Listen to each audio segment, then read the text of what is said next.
right, and we're back again for another episode of the Young Millionaire in Training podcast, the YMIT podcast. Today, I actually got a special guest here, Mr. Marvin Banks, Marv B. If you all remembered, I talked about being on one of the shows that he produced a few months ago, the Man Listen Show. He also hosts and produced the Man Listen Show, Conversate After Dark, Conversate With Us. He got this business, Buy Me a Drink, DD's Daiquiris, okay? His Yeah. book, Active Black Dad. And you're a notary as well, right? If I remember Yeah, correctly. yeah, we getting that popping too. Yeah, Right. yeah, we working on Perfect, that. perfect. Well, in addition to all those, he wanted to come in and he had reached back out to me, um, so we could kind of talk about mental health. Y'all know that's been a big piece with me as I was going through my recent battle here. So it's good that we can have another man in here, another black man in here that we can sit and have those conversations, because those are those conversations we really have to have in our community, so that we can help it, because it's a brand new concept to our community. So if you don't mind introducing yourself in case I missed something, because I know you're a man of many, Nah, many talents. that was a great intro. I appreciate you, my brother. My name is Marv B. Like you said, got multiple podcasts that we're putting out there, trying to do good stuff for the community. I got my Man Listen show with my crew. That's my original podcast. We talk about everything black. We talk about everything back from pop culture to politics, sports, or whatever, anything that's affecting the community. We on that. Then I have Conversate With Us, which is my own individual show where I interview people, individually about different business endeavors they have going on. I have politicians come on, talk about politics, basically anything positive going on in the Black community. It's more one-on-one interview style, sit-down style with myself. And then I have Conversate After Dark. Now, After Dark, y'all can pretty much assume what the After Dark is about. That's what my homegirl, Tay Delilah, that comes on. All these shows are on YouTube. They're also on Apple Podcasts, Spotify. You can find us on all those places. So good content, well-rounded content, and educational. So definitely you want to support us, we'll do that. Then I also have my book, Mythbusters, Lessons from Active Black Fathers. You can find that on Amazon. Getting us Mythbusters, Lessons from Active Black Fathers, where we talk about fatherhood, mistakes that I made as a father coming up. I tell people, if you looking for a book that help you make like a D1 athlete or a Rhodes Scholar, don't buy my book. But if you want to be a better father and have a good relationship with your children, buy this book and learn from my mistakes. I had some success, but my mistakes, I put them out there as well. So yeah, I appreciate you letting me be on the show, man. And I'm definitely feeling the movement and the energy that you put forward. I admire your passion. I admire your dedication. And most of all, here recently, I admire your vulnerability, because that's not something that's common with many of us Black men. There's this notion that we have to be hard 100% of the time. And that notion, that mindset that we can't be vulnerable and say, hey, something's going on with me. I'm having a hard time. If we don't address that, it ultimately can end up killing us. So, I definitely want to come and be a part of that movement and talk to you. So yeah, that's about it, man. Nah, definitely, bro. That was great. And all those links will be down in the bio to everything, so you can go and check those out. And bro, and I really appreciate you saying that, man. That's been just a part of my mission here Yeah. recently, that God kind of placed on my heart to share those things, because social media so often is a highlight reel for people. And even Right. myself, I'm guilty of it, because I Mhm. don't, I've even said I'm not putting any, my stuff on social media so people can talk about it. But Right. that same highlight reel also, breeds that competition and that comparison. And I was Hmm. like, there could be somebody out there, I don't know, but there could be somebody out there comparing themselves to my life or whatever the case may be. And I'm like, my life is not always rosy. Right. I go through things. And, So and, no, and definitely so. comparison is the root to unhappiness. It's the road. Absolutely. I can't remember how it goes exactly, but somebody said it, and it was, but it's, you comparing your life to somebody else's, that's going to make you unhappy all of the time, because not all of us is just balling out 100% of the time. And a lot of people that you see balling out, I'm this top-notch entrepreneur. I'm doing all these different endeavors, and I got these investments accounts, and I made this much Mhm. money on crypto, and I've done this and I've done that. Mhm. They're showing you the highlights. Mhm. Some of them will show you the lows, and if they do, it's real measured. But you know, that vulnerability and just being honest with who you are, I think that matters and people appreciate that. So Yeah, no, absolutely. And it's all about, like you said, saving lives and mhm. bettering for people. Because admittedly, Marv, I've been one of those classically been one of those bootstrap people. Like I Mm, just pushed, like I'm just gonna run through the wall. Like that's all who I was. And I was like, right. I finally ran into a wall that I couldn't run through. Yeah. And I Yeah. was like, oh, these walls do exist. Yeah. And you need help. Yeah. Yeah. I did that. We talk about the podcast and all the Mhm. podcasts that I have. And really, the original podcast that I started, the Man Listen Show, that was something that was important for me to start saving my own life. Mm. I have 4 children. I'm divorced now, but I was married for 15 years, and I found myself in a severe, severe state of depression. Mm.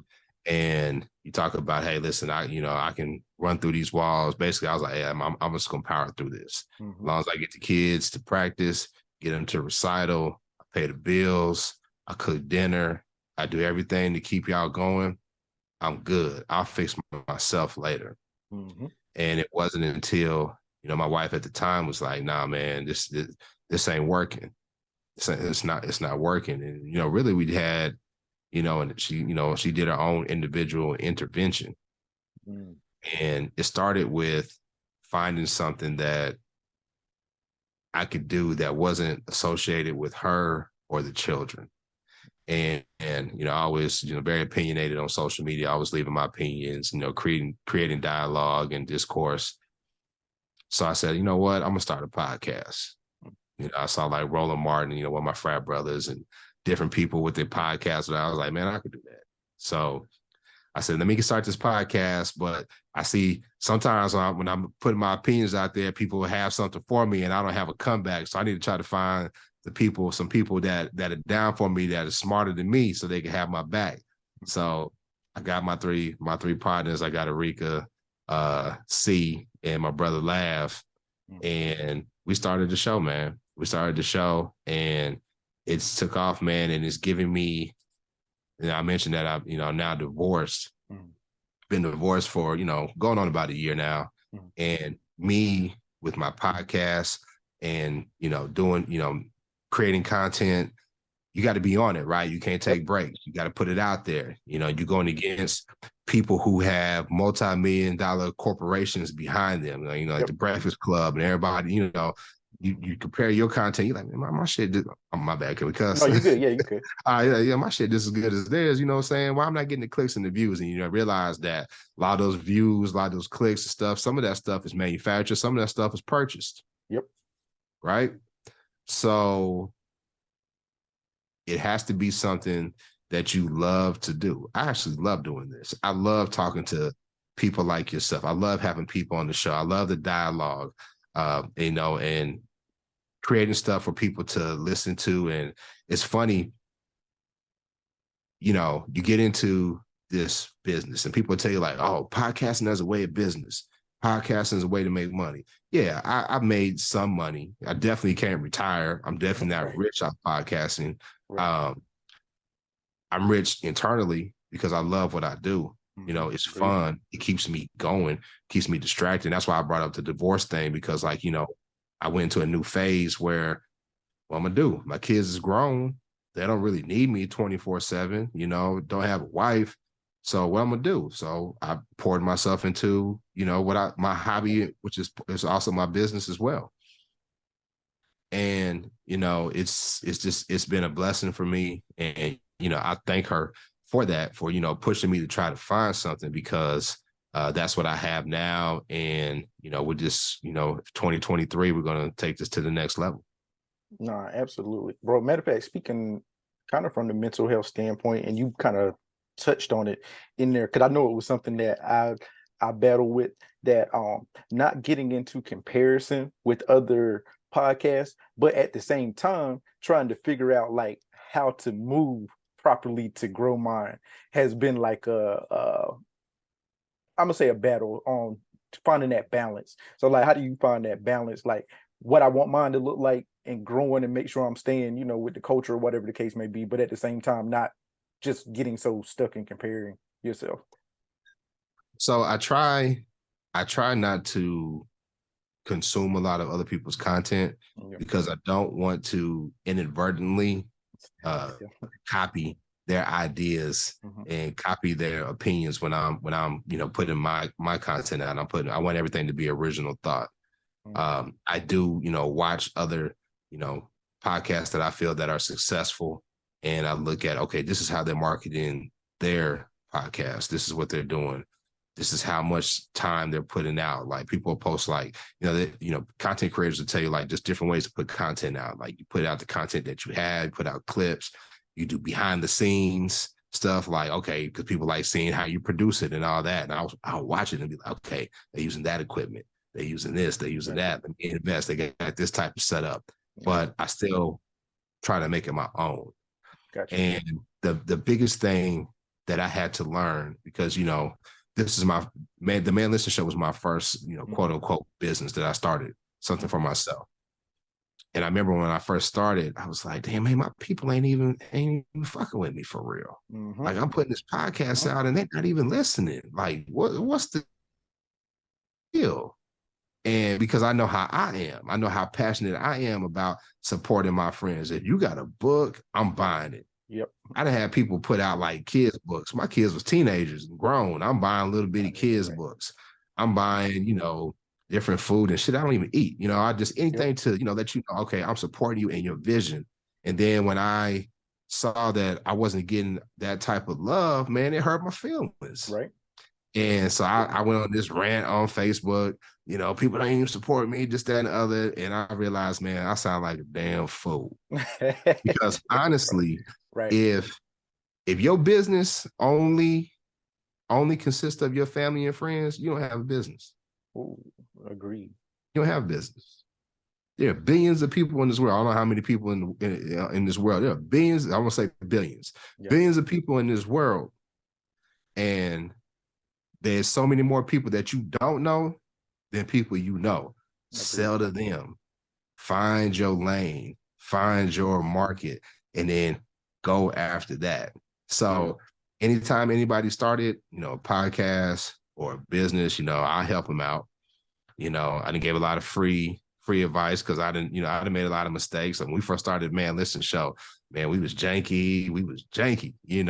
Some of my people didn't have, we talked about, we had the struggle mics and, different programs we was using and the audio quality. But I would say, don't let the pursuit of perfection get in the way of progress. Agreed. So even if I had a show, I remember we did a live show, and the way I recorded it, the video didn't look right. I said, man, I'm put it out anyway. People still watch it. Don't let the pursuit of perfection get in the way of progress, and just keep going, keep pushing yourself. And you can't compare yourself in a negative way. You can't say, oh man, well, Marv's got the Man Listen Show. I got YMIT. YMIT put out its last few shows, and we probably only got 10 people to watch. I look at Marv's shows, he got, let's say I get 60 people to watch. You can't do that. I've been in this 5 years. We'll have our 5-year anniversary of my show. Nice. And it wasn't always like that. And it still ain't where it should be, in my personal opinion. Right. It's still not. Because I promise you, the content I put out, Charlamagne the God, DJ Envy, all of them, my shit just as good as theirs. Agreed. That's not hating on them. That's not hating on them, right? Because we all have our lane, but mine's just as good as theirs. But they got the distribution. Mm-hmm. They're supremely talented, right? They do it full time. When you do something full time, you should be on point, right? Agreed. So listen, man, just focus on you. Focus on perfecting your craft, and don't let the pursuit of perfection get in the way of progress. That's what I would tell anybody. Yeah, no, that's dope. No, you spot on. So before I started, I used to listen to Earn Your Leisure a ton. But after I started, I stopped listening to them for all those reasons that you mentioned. Because I joked with my homie, I was like, because I said I don't want to get up there and start sounding like Deserve Your Rest. Yeah, Yeah, yeah, yeah, sounded like yeah. I'm just biting off of them the whole Right. time. Yeah. But I And wanted the then, tips initially. but listen, man, and those dudes, they doing like amazing Yeah. things. Like I just saw like they in, in Switzerland. They was in the Alps.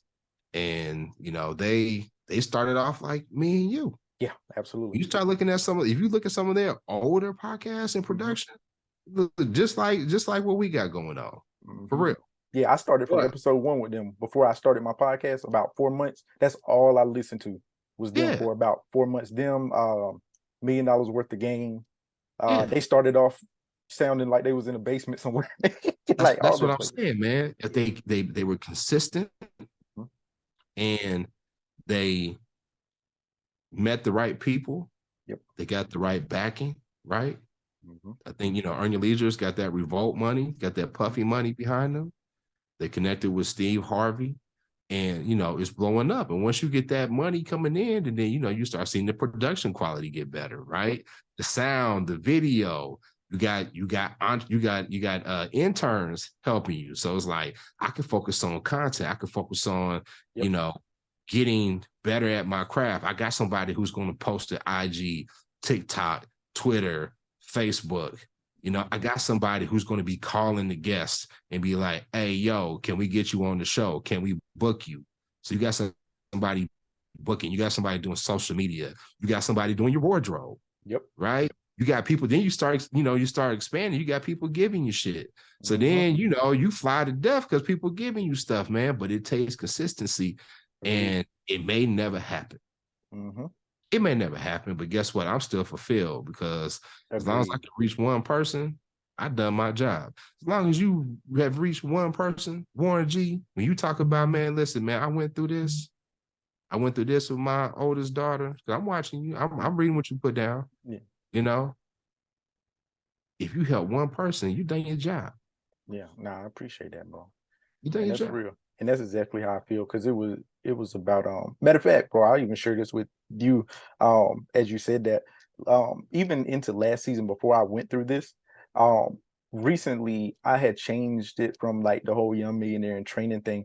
Granted, it's still financially based and all that good stuff, but my thing was instead of me making $1 million, I was like, I want to make an impact on 1 million people.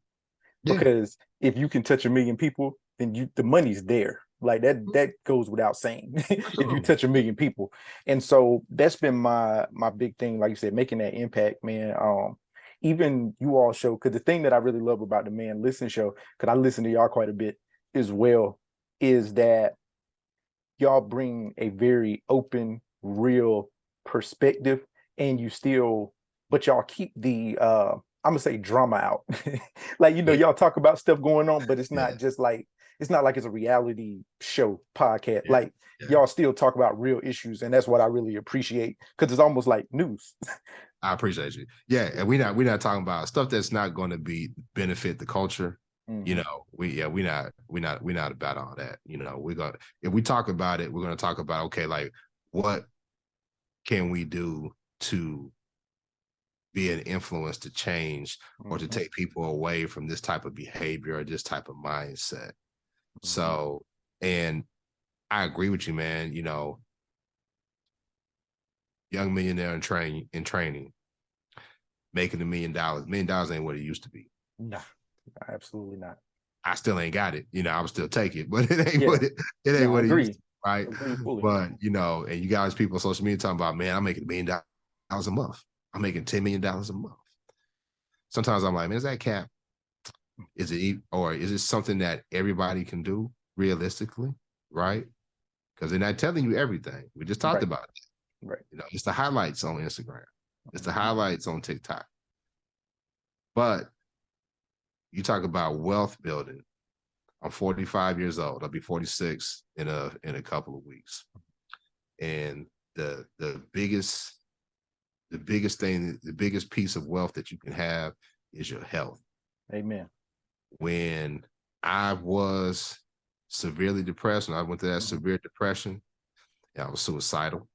Mm-hmm. Um, I was very negative, a Mm-hmm. lot of self-loathing, negative self-talk. And my children saw that. Mm-hmm. So I had to invest in them to make sure they didn't emulate and take on what I demonstrated to them at the time. When I was severely depressed, I stopped taking care of myself. So while I've always been a big guy, I always, worked out, at least tried to eat right. You got to try to do the right things, right? I wasn't doing anything. I'm not trying, I'm going to eat whatever, and it took a toll on my health. I was able to get a lot of it back, but you talk about, dental work, your insides, your heart, all that stuff. Health is wealth. And that's a cliche, but it's for real when you get older. And you talking about investments that you can make to build your bank account. Right now, what you're doing is talking about investing in your mind, your body, Mhm. your spirit, so that you can be wealthy and abundant and all those things when you get to be 45 like me and older. So you're on the right path, brother. Yeah, nah, I appreciate that. No, you spot on. That's exactly where I'm at because for me, all my ambition was gone because my mind wasn't right. I didn't care nothing about no businesses. They were, my wife, she took over a whole lot of the stuff while I was down because I just Yeah. didn't feel like doing it. It was Mhm. like it was a struggle just to get up in the morning most days. Like I didn't feel Yeah. like doing any of that stuff. So nah, you spot on with that, and I definitely appreciate that. So when you were dealing with it, I know you said you poured yourself into your podcasting, your business, hobbies. So what was that process kind of like for you? Because different things work for different people. Of pulling yourself out of it. I had to go to I had to go to therapy, bro. Like, make no mistake. Um, some of the things that I did in terms of getting something for me to do, in Mhm. terms of the podcast, um,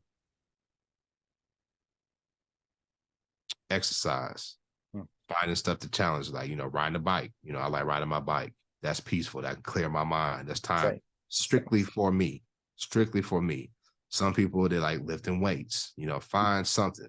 Recently I'm trying to get into martial arts, trying not to get beat up too much by these young chaps, whatever, but it's something different to where I can challenge myself and to keep myself going and to keep my health, trying to get my health right.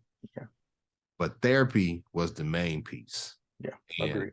I talked about my ex-wife.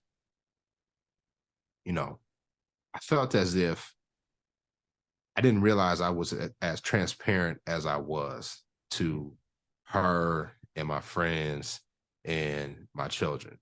Mhm. I felt like, man, I got it under control. But Yep. inside, I was a mess. Mhm. And it got to the point, man, where it just wasn't sustainable. And, she was like, nah, I'm not doing this no more. Not doing it no more. And I didn't want to leave. So I was like, what I got to do? Right. So, I found a therapist. I had EAP at my job. Mhm. Found me a black man.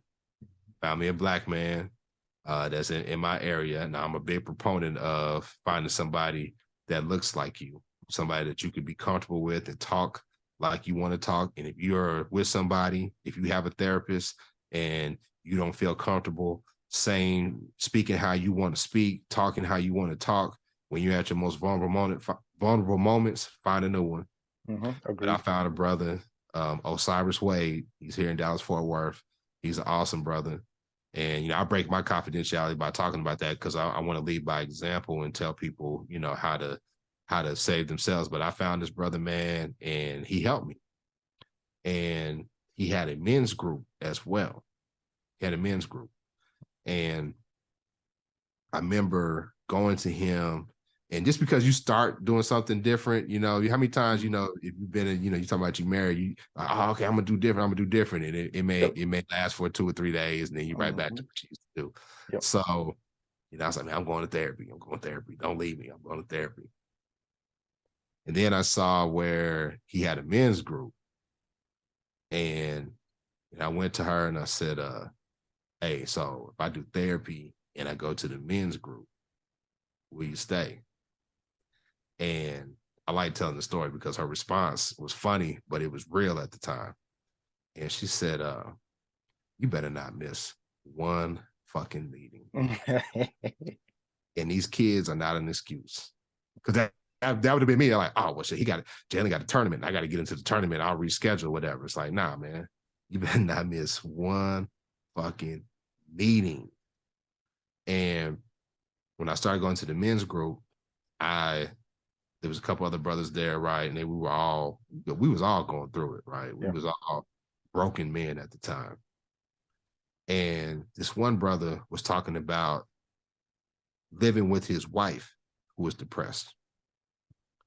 And he was describing the pain that he was going through, with, her negativity, how she handled the children, how her approach to life, and how much of a burden it was just for him to come home every day because he didn't want to be around that. And I started looking at him, and then everything that he was describing about his wife, he was describing me. Mm-hmm. And I was like, damn, I'm really doing that to my family. Mm-hmm. And I was just like, wow, man, like, this got to stop. And I shared that with him. And, I laughed about it. But and he was like, man, I'm sorry, man, because like further, other sessions, he'd be talking about it. He'd be like, man, I'm sorry, man. I'm like, nah, man, keep going, bro. Like, you helping me. So I said to say, man, therapy. Yeah. Therapy is the main thing. Eventually, my wife at the time, we stuck it out. I, got myself healed, pretty much, I say about 90-95%. And we still tried to, make it work. Eventually it didn't work. And then, when it didn't work anymore, I scheduled a couple appointments with my therapist and I got myself right. And I'm in a place in my life, man, where I'm extremely happy. That's Life cool. is great. But the minute I feel off, I'm gonna get on the internet, I'm gonna book that appointment, and I'm gonna go see Brother Osiris. I call him Brother Osiris because now he's a black man, he one of my frat brothers. Right. I'm gonna go book with him and we're gonna get it tight. So therapy, man, there's no shame in it. I want brothers to do that. Yeah, agreed. No, therapy has been really big for me. I don't even want to speak about it past tense. I still actively go. Yep. It's been super big for me. And one of the things that I found about myself, the first probably 2 or 3 appointments, because I think I'm about 11 or 12 in now, I was almost making excuses for why I was there. Like, man, I'm good, but my wife, she said I'm a little off, and I'm getting a panic attack. So, I was like, yeah, let me do something. But I understand how people work, and I didn't really understand me Mhm. in full. And sometimes, like you said, being able to say those things out loud, and I totally agree with that point you made about being able to talk to yourself, or not, excuse me, talk as yourself, should I say, Right. and just be able to be real, and you don't have to feel like you're holding back while you're in there, or that you have to be PC or whatever the case may be. That was real big for me. So actually, interesting fact, because I had a guy and I also had a woman therapist initially. I was going to both because the woman, she was available sooner, and it Mhm. was an older white lady. Yeah, it didn't last long because I just naturally felt uncomfortable talking to a woman Right. about certain things, and especially an older white lady. Like, I just felt uncomfortable. Listen, man, let me tell you something. I went and thinking like not the last time, but the time before last when I saw my therapist. I was Mhm. talking about a situation and we were working through it. He was challenging me and pushing me on some things. And I brought up the example about a slave leaving the plantation. And if you, as that slave, you have an opportunity, decision to make, you want to just be free and be happy, or go back and confront master for the shit that they did to you. And he got it. And we worked through it. And then we got to a point where I felt like I had my answer. Then I had to stop myself. And I said, that's why representation matters. Because had you been a white lady or a white man, that shit would have been mad uncomfortable. Yep. But we talked through that and then we dapped up and hugged, man. And I got the breakthrough that I needed for that situation at that time. So, yes, representation matters 100%. And I think that's across the board. Like, Agree. I would say, a white man probably more comfortable with a white man, or maybe not. There may be brothers who more comfortable or who don't care, and they can Right. say they can be Chinese, Arab, whatever. But I think most of us feel more comfortable and at home talking to somebody who looks like us and has the similar type of cultural background that we have. Yeah, nah, absolutely. No, because even one of the things I share, because a part of this journey, bro, for me is not only actually what I'm doing. Yes, is to help people, but this is actually a part of my personal therapy in my mind. Me being so transparent Mhm. because I'm just not letting anything hold me hostage. Yep. Like it's okay for me to be a regular person, and there are still some things that I don't necessarily share. Like one of the things I actually will say out loud, um, even if most people notice, because there's been things that's going on with my marriage. My wife doesn't necessarily want to be as transparent as I am. So most Yeah. of the things that I'm very transparent about are about me. I Yeah. haven't really said anything like this is what my wife and I were going through at the time, Yeah. XYZ. I mentioned that some stuff because I wasn't myself. So we were going Right. through things, but I don't necessarily Yeah. say those. However, me And just you need to respect her boundaries. Right. exactly, Yeah. exactly. And bro, matter of fact, we're gonna talk about that next. Mhm. So about setting healthy boundaries. Mhm. So even within that context, me just learning to be transparent, like no more than other people have their highlight reels and all those things. Like I can be me. Like I'm free to be me, and nobody can hold that against me because like you said, people get so stuck in the perfection. I was like, I don't have to be a perfectionist. Not that I just got to write my whole world out loud, but I don't have to be a perfectionist, and I'm holding myself to an unfair standard by Yes, doing that. absolutely. I mean, man, I have a friend group, man, that is full of dope individuals. Yeah. I mean, I got attorneys, doctors, high power Nice. executive business they're making, six figures and beyond, VPs, senior level directors, and even people who aren't in business that way. I mean, I have like people who are dope artists, whatever endeavor they're in, they are the bomb at that. And we Nice. talked about that comparison piece. Mhm. I went through a period in my career where I felt like, man, damn, I just felt like the biggest loser. Mhm.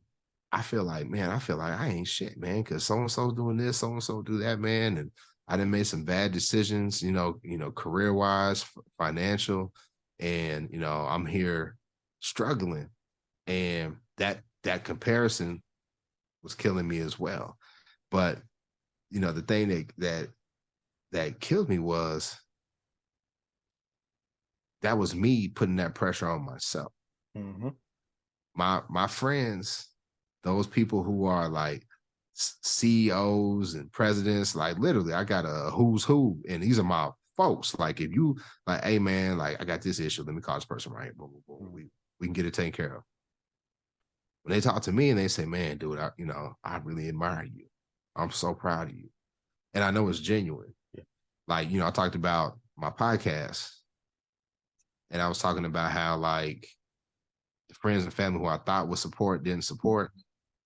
But then I would see people who were family members that I don't even really talk to, Mhm. or an associate, somebody I knew, and we weren't tight, and they'll come up to me and they'll be singing the hook to the lyrics to my song, or they'll be like, man, I listen to every single show. Yeah. I Mhm. listen to and I'm like, word? And they're like, yes. Mhm. So what on my journey, when you talk about, perfectionism, talking about your self-image in your mind, right? Like what you look like in yourself in your mind versus what everybody else sees. Yep. If you can conquer that and become at peace with yourself, I promise things will be fine. Agree. Agree. No, that's a whole bar, bro. Because I share an example with you. This let me see. Past Saturday, one of my family members had recently passed, and back home, and so everybody went to the funeral, and quite a few members of the family were there. And one set of the family members actually came over to my mom's house afterwards, and the I'm gonna call him my uncle. He cousin, you know how we get down, Yeah. but I call him my uncle because of the age Yeah. difference. But Uh-huh. he had asked my mom. He was like, "Yeah, I follow well they call me OJ, but that's neither here nor there. Mhm. OJ on social media, and He was like, man, he been doing so good. And talking about, has he hit his $1 million yet? And my mom was like, nah, he ain't quite there. And then my cousin, that's my age, she was like, he close though. And it was so interesting to me because this is in the midst of me coming out of this 5-6 month period of me going through things. And I was like, they have such a high opinion of me. Yeah. And I was like, I'm just trying to get back to myself. I was like, I'm just trying to get back to me. So that was, like you said, not understanding why people think about you from the outside. But I'm sure they get it too, man. Like sometimes, I mean, a lot of time, man, we just too hard on ourselves. Agree. Yeah. Bro, I matter of mean, fact, that comparison piece. No, yeah, go ahead, go yeah. ahead. I talk to my people, man. Like especially like when I went through my divorce, man, I was embarrassed. I said, Mhm. damn, man, shit, I'm a failure. Mhm. And then I went home. I talked to my people. Shit, you tried. Yeah, you made it 15 years, man. That's a lot longer than a lot of other people made. And that pressure that just was like, damn, they ain't gonna judge me. Like No. they here for me, right? Yeah. So we put a lot of self pressure. Now that pressure is good in some regards. Like I want to be successful. So like me constantly like, man, let me get this person on my podcast. Let me get this out. Let me edit this clip. Let me do this. Let me multitask. While I'm doing this, let me get this going at the same time. Now that type of pressure motivation is good, but you got to have the right amount of balance. And if you Absolutely. start to find you skewing more negative than positive, or your happiness is being put in jeopardy because of what you're trying to have going on, then you need to seriously consider moving on or trying to find a different way to handle what you're trying to handle. Agreed. Bro, and actually, I keep it 100 with you. I'll tell you my exact thought from the beginning of the show when you were sharing about the divorce. You were like, we were married for 15 years. And I was like, probably just ran his course. That was exactly what I thought. I was like, I was like, that's a long time. I was like, probably just ran his course. Like, I didn't think of it like, man, he was stupid for getting married. Like, that Yeah. wasn't the direction that my brain even went when you said it. But when you're in it, right? Because Right. like I said, I got dope friends, and some Right. of them they've married beautiful women. Mm. And when I talk about, looks, personality, everything.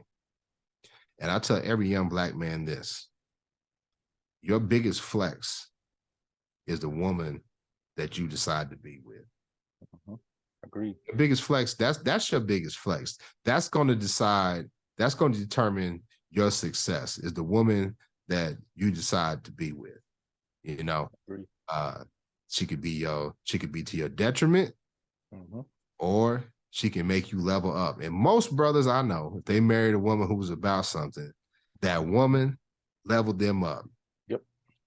I can't tell you how many dudes I know who were like in limbo, not knowing what they wanted to do with life, just kind of whatever. And as soon as they got with a tight sister, they got with a tight Black woman, boom, the trajectory of their life changed.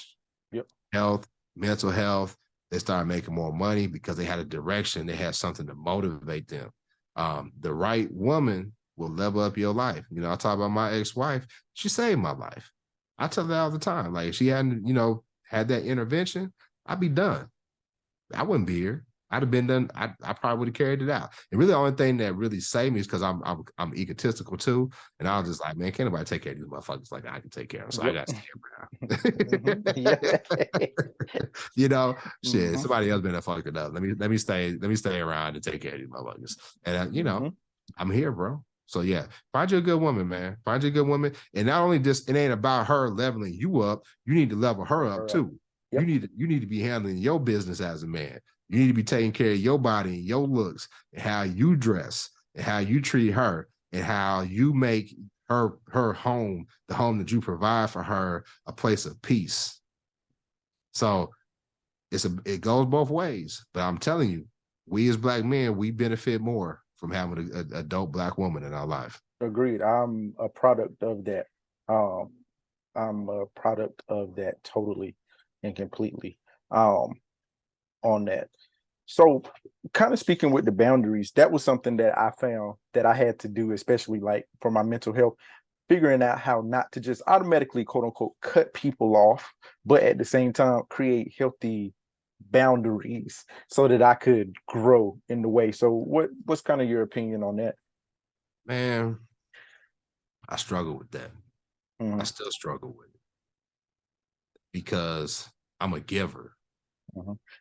I give, you know me, man. If I'm your friend, I'm loyal, and I give you my last.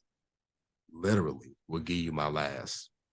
Now you talk about being a millionaire in training. That ain't the way to do it. You know, you need to be able to set boundaries, and I have when there's been certain people who are like, nah, man, they ain't gonna get right, or you know, this person thinks I'm dumb, they're trying to play me or whatever. I've set those boundaries. But as you progress in life, you realize that, you know, it's definitely necessary. Right now, the biggest challenge that I have is I have grown children and setting appropriate boundaries with them. You know, I want to help them. And, you know, most of my kids, you know, they on point. Like they don't call and ask me for anything. They do what they got to do. They may make decisions that I don't agree with for their life, but I always tell people, long as you ain't on my payroll, long as you ain't, I'm not giving you money or my money's not involved with it, you don't get my opinion. But the minute you on my payroll or you Mm-hmm. asking me for money, then my opinion comes with it about your life. I like it. That's how it works. I like it. So, you know, setting that boundary with them, because like I told you, so many years, my job was, hey man, dad's here to save the day. Mm-hmm. That's the type of father I had.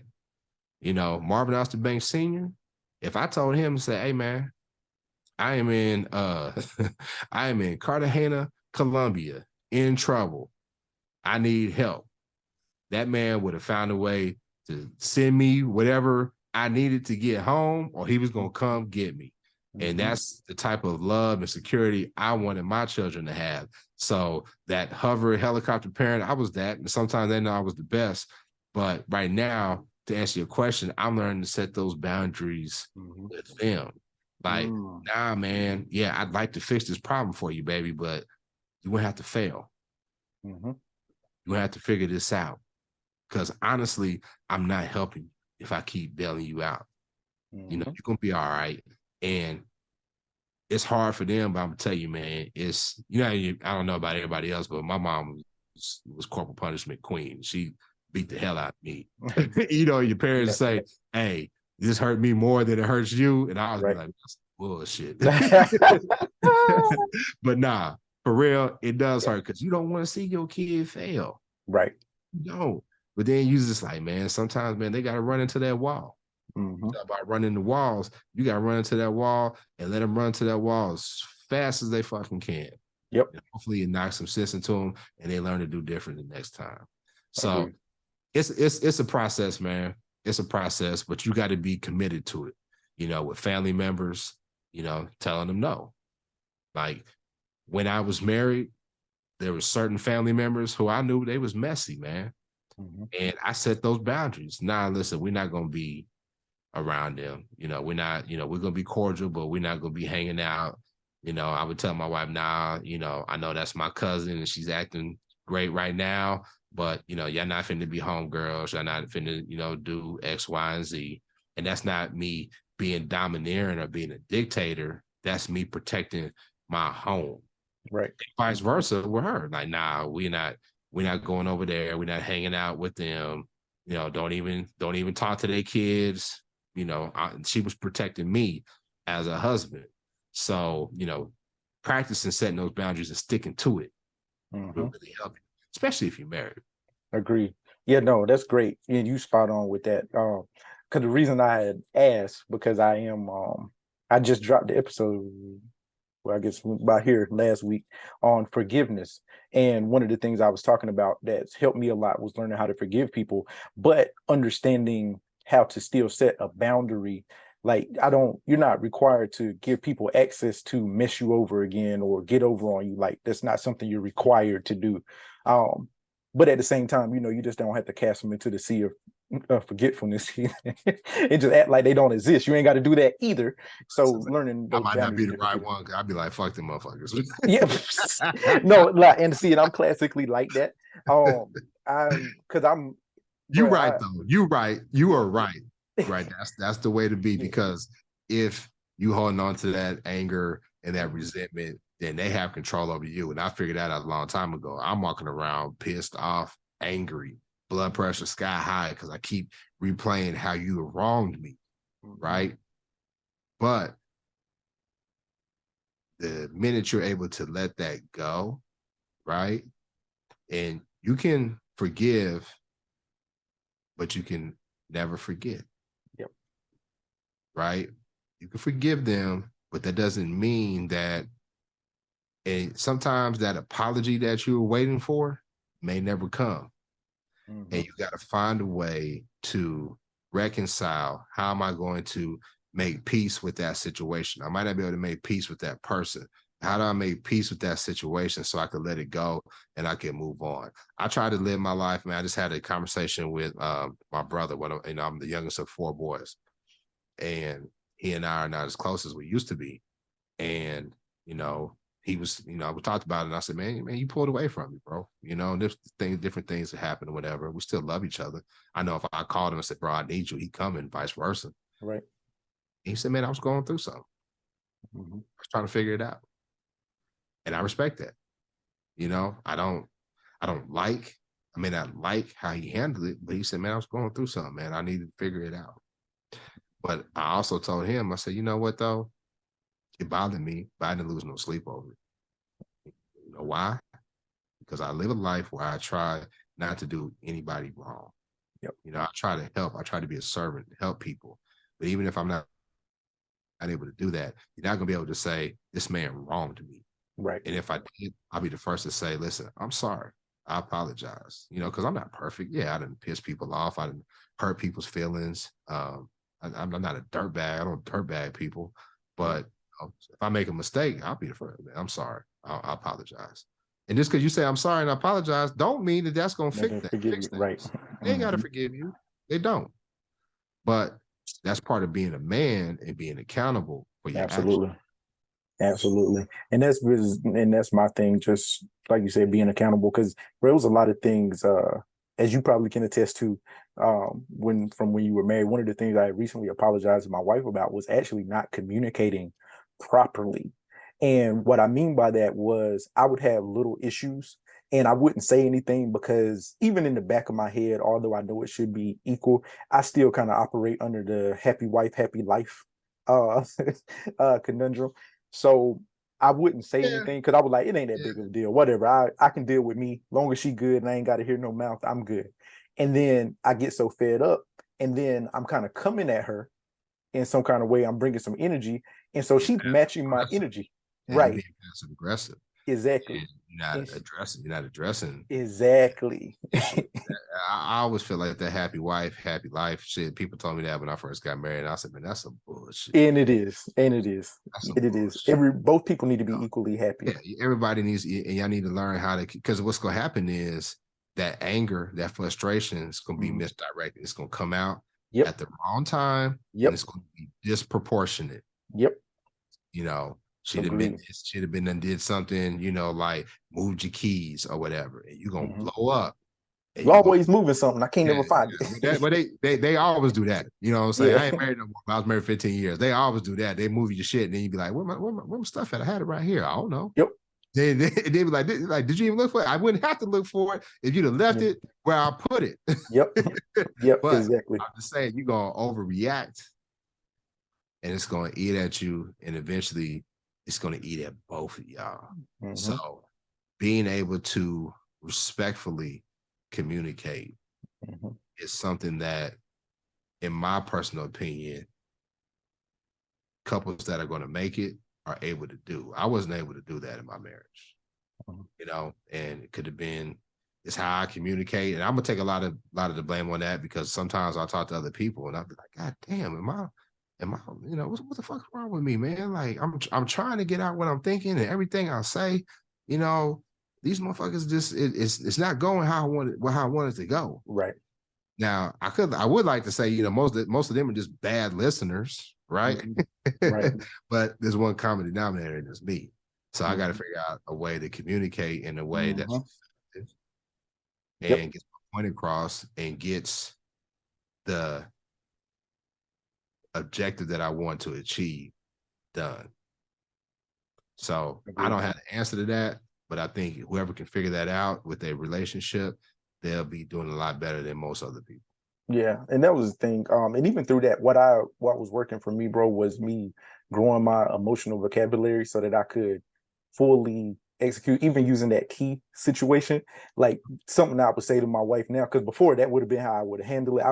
I wouldn't have said anything the first 5 times she did it, and then I Yeah. probably would have You go almost out. blown Yeah. up, right? But now I would say something, if she moved the keys, babe, you know that I cannot keep up with things well, Mm-hmm. and when you move them.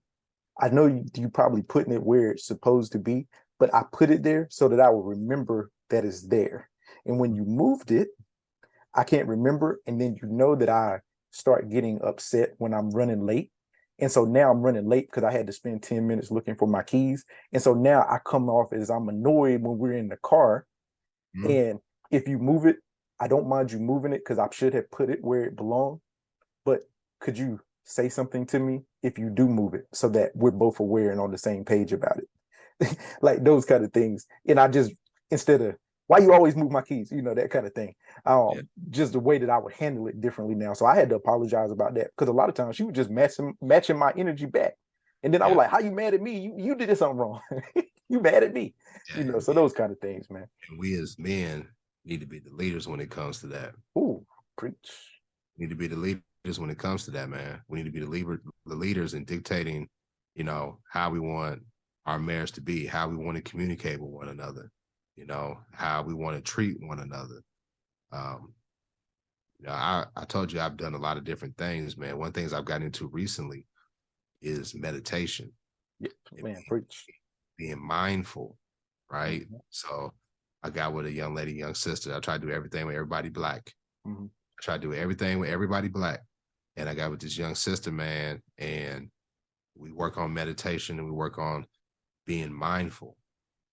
Because with all these things that I have going on, it's very easy to get to a place where you're doing something and instead of enjoying what you're doing at that time, you're thinking about tomorrow I got to edit this show.